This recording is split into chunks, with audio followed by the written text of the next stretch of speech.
Hey guys, Zibboyeye or just Zib is fine, and today we're looking at a movie whose studio wanted you to forget about. Today we look at sequel to the iconic film Ring, Rasen, aka The Spiral. 4 years after his original novel, Koji Suzuki continued Ring's saga with Rasen. As expected, the film of the same name follows the book. One thing special about Rasen was if you loved the first film, you didn't have to wait long for a sequel. All you had to do after the credits rolled was get a ticket and go to the next theater over. That's right, Ring and Rasen had a simultaneous release.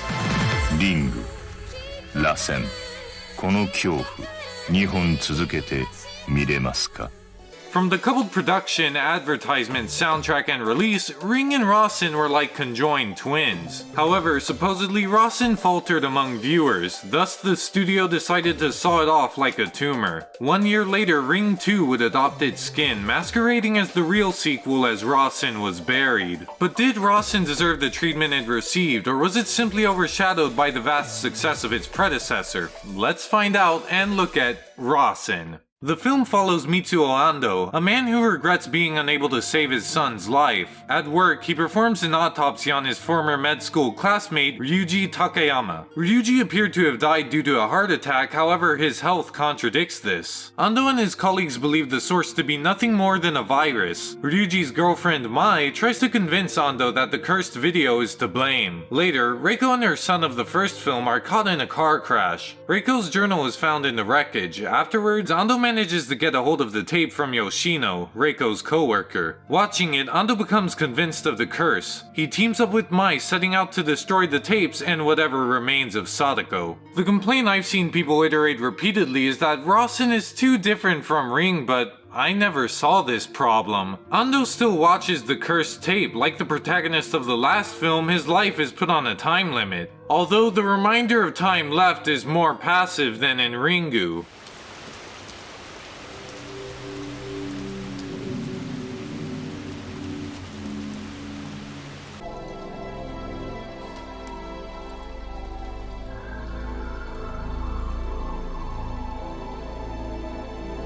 I preferred the more constant reminder of these characters' demise in Ring. It hung over your head, benefiting suspense. Although Ring did it better, Rasen still maintains this core feature of the series. Another carryover from Ring is mystery. The basis of all mysteries are questions and answers. Ring only had one question: what is the story behind the tape? Rasen amps it up a bit. Ryuji seems to be leading Ando after death, but to what? Then, when journalist Yoshino dies, we're left to ask why. Rasen had more questions, but how does its answers stack up to Ring? I had already criticized Ring's plot development in the last video. Too much exposition. お前も聞いたことあるな。生間博士が雫を東京に連れ出して実験を繰り返した。超能力の実在を証明しようとしたんだ。On the other hand, Rasen provides leads more efficiently. We see Ando solving Ryuji's puzzles.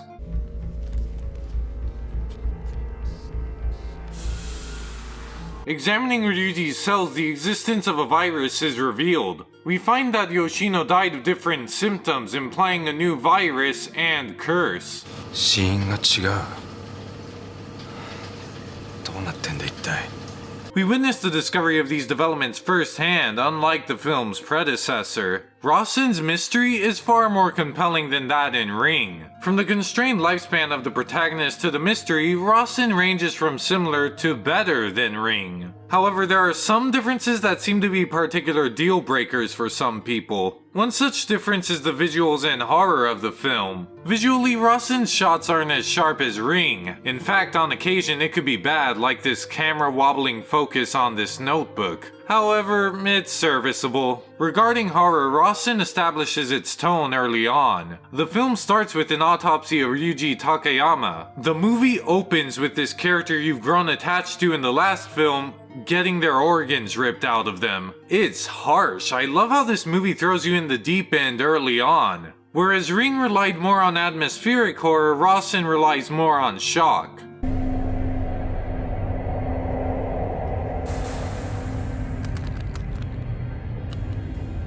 This could be compared to that of The Ring, but I prefer it here. This is because Rasen uses a supernatural psychological horror mix, whereas The Ring was all supernatural. In The Ring, many freakish events occur to Rachel, however, there is no other character to make the viewer question the validity of the event. Ando too will receive visions, however, suicidal, he is already mentally unstable. This led me to question how much of what Ando sees is real and how much is in his head. This instills a feeling of uncertainty that lends itself to my unease. Although it has a different take on horror than Ring, Rasen was still able to unnerve me. Another difference is Rasen's larger lean towards sci-fi than supernatural. The curse is treated like a virus, being examined on a cellular level. Characters cue science talk to speculate how it infects the viewer. ビデオに入っていた DNA データを網膜が受け取って体内にウイルスを再構築するってことだ。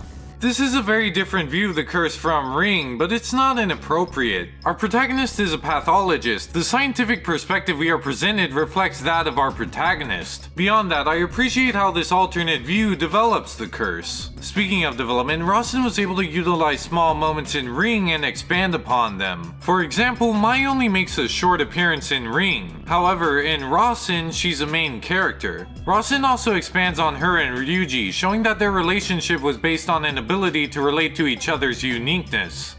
こうして触れると人の考えてることがわかる。私のこと分かってくれたのは高山先生だけだった。 I found Ryuji's ESP extraneous in Ring, however, Rasen makes it a huge plot point. Rasen develops this line from the first film. それもいい。陽一を産んだのは間違いだったんだ。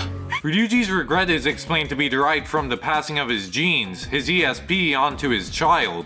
自分の遺伝子をこの世界に残したことを後悔してるって。 I like how Rasen was able to expand upon these small or even flawed elements of the first film. I found many of the differences in Rasen inconsequential. Beyond that, in the case of its mystery, Rasen proves itself superior to the first film. Because of this, I don't think Rasen is too different from Ring at all. Now that I've looked at the bulk of the film, let's get into the ending. By the end of the film, Mai goes missing, while Ando finds himself having survived past the 7 days. His coworker Miyashita seems to be falling to the same symptoms as Yoshino. The only common connection is that they both read Reiko's journal. I like this new curse. It enlarges the range of danger as well as holds true to the original curse by being passed on through a method of recording. Ando, recalling his experiences with Mai, realizes the way he and others can avert the curse is to have sex. Mai is found dead, having just given birth. The child? Sadako in a complete copy of Mai's body. 私はビデオテープに自分の DNA データを念写したのよ。それがあなたの体から前の中に入り込んだの。前の子宮に私は生まれることができたんだよ。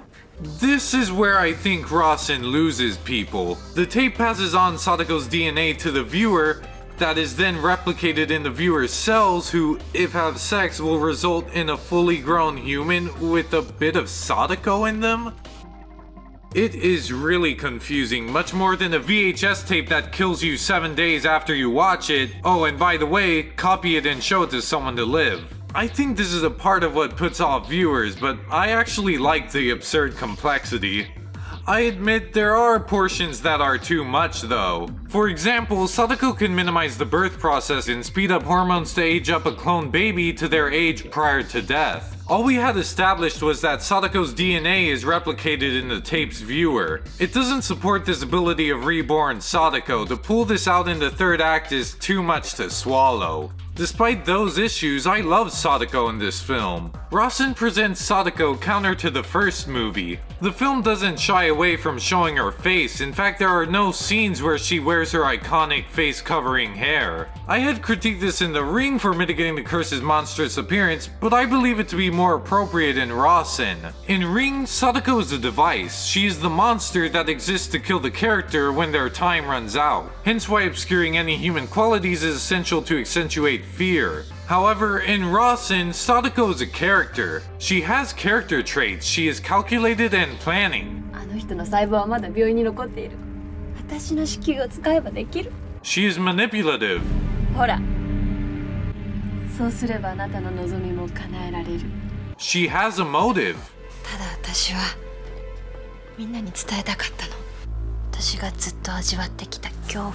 Her function in this film is different than that of the first movie, thus her appearance reflects such. Sadako is not just a monster, she has a want, she has a personality, she is a character in this film. I find this fitting to the theme of Ring. People like Reiko were willing to use the tape to kill. The murder she attempted was motivated by placing the life of those she cared about, Yoichi, over others. She was just a person who could kill. And that's all Sadako is, a person who kills. I appreciate that this film fleshed out Sadako. I liked learning about her motives. And her detestable traits make her a formidable antagonist of the film. Sadako offers an exchange. The rebirth of Ando's late son for the rebirth of her now follower Ryuji. Ando concedes, injecting Sadako's ovum with Ryuji's DNA. It is revealed that this is what Ryuji wanted. He has been leading Ando up to this point. This is something I'm still confused on. On the one hand, Ryuji may have been distorted by Sadako. This is what happened to Tomoko.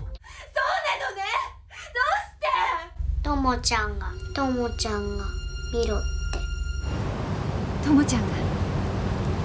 もう智子じゃない。 Right after Ryuji dies, we see his spirit direct Reiko to the tape, causing her to spread the curse. So already Ryuji could have been assisting Sadako, or Ryuji could have been directing Reiko how to save her son. 浅川さんのために助けようとしてた。助かる方法を探してたんです。 But if Ryuji were only under Sadako's thumb after death, why would he write and ingest this code leading to Sadako's rebirth? He's not unlike Sadako, he knows what it's like to be different. Could this have led to identifying with her? It's something I enjoy thinking about, but I can't tell if the ambiguity is intentional or if it's just a vague plot point. At the closing scene, Ando is reunited with his now reborn son. Ryuji reveals that Reiko's journal will be published, spreading Sadako's curse and DNA further. いろんな奴が読むだろう。そして貞子の味わった恐怖が広がっていくんだ。この世界に。 I really love this ending. It follows the theme Ring ended on, selfishness, a person's willingness to sacrifice others for the sake of saving those they love. And Ando's act exceeds that of the first film. Thousands upon thousands of human lives are sacrificed just so he could get his son back. It's a really effective, tragic ending. His face here says it all.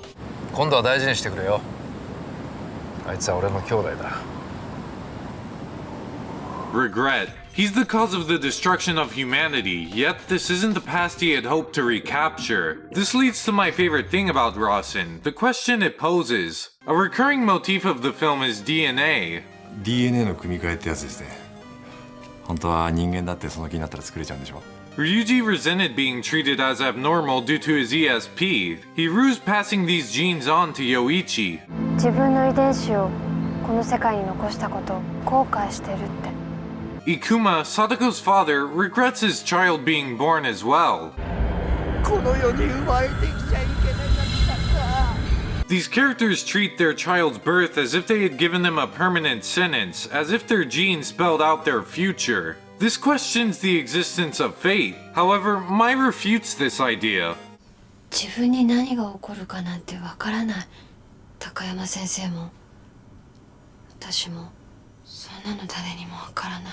After all, Ando had a choice. He could have declined Sadako's offer in order to save humanity. The world isn't destroyed by the abnormal genes of Sadako or Ryuji. Instead, it's because of a single, normal man who plunged the world into darkness, not because of any genetic distinction, but because he chose to satiate his own past regret. However, Ryuji was able to predict Ando's life. Up to the very last second, Ryuji could foresee the choice Ando would make. Everything seemed apparent to him. What if he could see the future? There was no real choice for Ando and the world is just a victim of fate. Did Ryuji get lucky? Could he only see one of the possible outcomes and it was still up to Ando? Or could he see the one and only future? It makes me question the impact of autonomy against the possibility of a set path in life. It's a dark question that intrigues me, and for that reason, I enjoyed Rasen. On the surface, Rasen may look like a different beast, but its science fiction presentation serves for the basis of its strong theme. Inside, it's unabashedly Ring. But can the same be said for the sequel that sought to replace Rasen? Well, we'll find out next time. I've been Zibboyeye, and thank you for watching. Zibbo, bye bye!